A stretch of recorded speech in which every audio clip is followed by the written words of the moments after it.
Quando se fala de redenção, imaginamos personagens como o Trem-Bala, Rex-Plosão, Omni-Man, Loki, Vegeta e muitos. Só que para alguns personagens essa palavra redenção é extremamente proibida, porque eles cometeram atos detestáveis. Só que mesmo assim, por mais incrível que pareça, o público ainda consegue enxergar, por mais incrível que pareça, um leve pinguinho de inocência nesses monstros absolutos. Veja, esse vídeo não é para inocentar nem defender ninguém, mas sim para mostrar um ponto de vista que ninguém fala sobre. Quero falar da realidade sobre alguns vilões e entender por que ainda tem gente que vê bondade neles.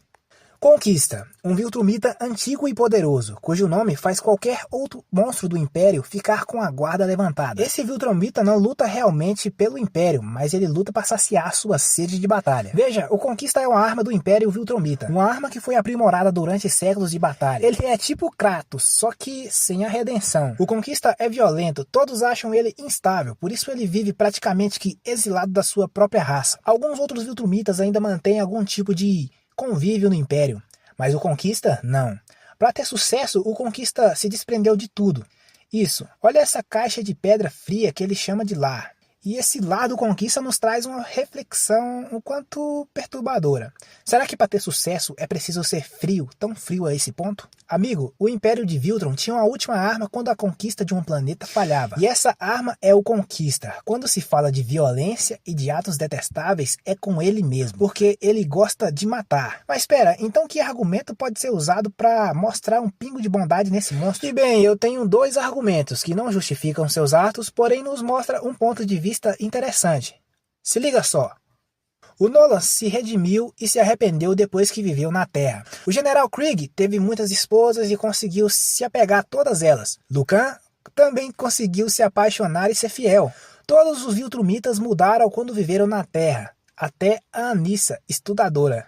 E eu acredito que com Conquista teria sido a mesma coisa, cara. Pensa bem, o cara morava literalmente no caixote do diabo. O primeiro bola-gato parafuso que ele recebesse de alguém, ele ia querer deixar de conquistar a Terra na hora. Talvez ele nem serviria mais no Império Viltrum, porque a sociedade da Terra tem muitos problemas. Porém, os Viltrumitas nunca tiveram conflitos emocionais terrenos. Aqui na Terra é muito sentimento, cara. E eu acredito que o Conquista também ia ceder a vida e o convívio social terreno.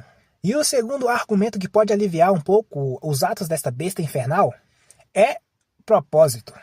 Isso, o Conquista nasceu na guerra, viveu na guerra, morreu na guerra, então o que ele conhece é guerra. E é normal que ele queira guerra também. Então ele fez disso seu propósito, batalhar. E eu só acho que quando se fala de opção, de propósito, em um império ditatorial, não temos muitas opções. Isso, o Conquista foi o melhor Viltrumita, mais brutal. Só que só tinha isso pra ele ser. E calma.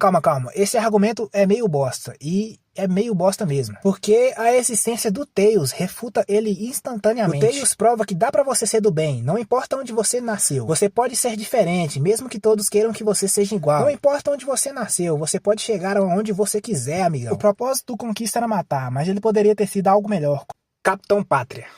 E bem, agora vamos falar do loiro mais detestado, ou para alguns o loiro mais amado, que é o Homelander. Assim como o Conquista, Homelander também é uma besta. E na minha opinião, ele é pior do que o Conquista. Porque, moralmente falando, alguns pecados, alguns atos, digamos assim, foram moralmente mais baixos do que o do Conquista. Porque apesar do Conquista ter matado muita gente, foi em nome do Império. Mas o Homelander não, ele matou em prol do seu ego de menininha. Porém, todavia, entretanto, há um ponto de vista que não inocenta o Capitão Pátria, mas culpa outro ser muito mais diabólico do que ele. A Volt mirou no Superman e acertou numa figura distorcida, um herói americano, um cavaleiro branco. É como vendem o Capitão Pátria. Mas na verdade não é bem assim. Ele é uma máquina de guerra com laser cirúrgico nos seus próprios olhos, com uma força descomunal. Ele é como uma bomba atômica, com um núcleo desestabilizado. A Volt deu seu melhor para aprimorar o Capitão Pátria. E fez umas paradinhas com aquela pequena criança. Testou aquele pequeno garotinho como se fosse uma máquina de guerra, como se fosse uma arma. E até dá dó, cara, de ver uma criancinha tão pequena sendo usada por uma empresa tão imoral. Veja bem, cara, eu acho que o cara que fez o final de The Boys não assistiu a série. Porque do começo ao fim, Homelander foi deixando de ser um vilão que tinha muita aura, para ser uma criança emocional.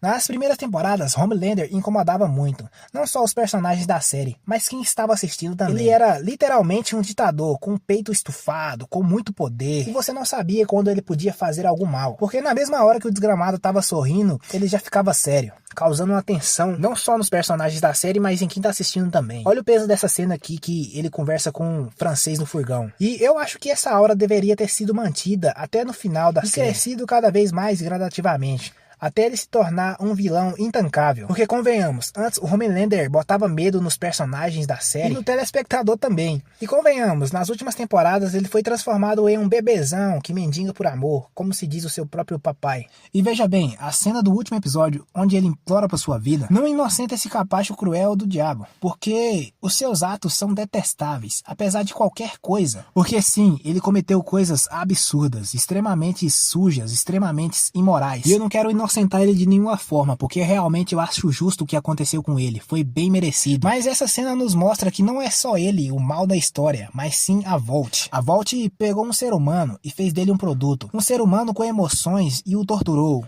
Tem um momento da série que é dito que a tortura que a Vault fez com Homelander foi intencionalmente para a sua própria manipulação psicológica, para que a empresa tenha controle sobre ele. E porra, esse final tirou totalmente a cena de vingança do Billy Bruto, porque não é sobre o Capitão Pátria, mas sim sobre a Vault. O Capitão Pátria das HQs e o Black Noir das HQs, pra mim não há o que se possa redimir neles, são realmente um lixo. Eles são monstros cruéis, porém a Vault é muito mais. E pensa aqui comigo, esses dois vilões têm uma coisa em comum, uma coisa que fez os dois serem maus. Nos dois universos há um claro sistema. Claro que o bem e o mal é uma escolha que deve ser feita individualmente. Independente de onde você nasceu ou com que desvantagens você tenha, sempre é possível escolher ser do bem. Mas assim, o sistema tem que acabar. Homelander pagou pelos seus atos e isso foi bom. Mas a Vault se safou só pra fazer uma sériezinha do Soldier Boy. A luta de verdade nunca é contra as marionetes, mas sim contra os dedos e as mãos que os controlam. E se você entendeu o meu ponto de vista e gostou desse vídeo, deixa o like para estar me ajudando a crescer aqui na plataforma, porque eu sou novão aqui. Desde já eu te agradeço você por ter assistido esse vídeo até aqui. Tamo junto e até mais.